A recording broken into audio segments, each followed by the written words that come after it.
Айтбаев Кайрат Керимжанович отбывает наказание за хищение госбюджета в особо крупном размере. Отсидел 2 года, осталось 8.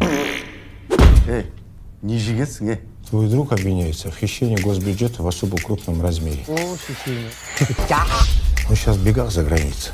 Ты должен поехать к нему и украсть нам ноутбук. Хорпа, чалос бармайс. Дина, компьютерный гений, найдет кого угодно и где угодно. Стой, подожди, не трогай!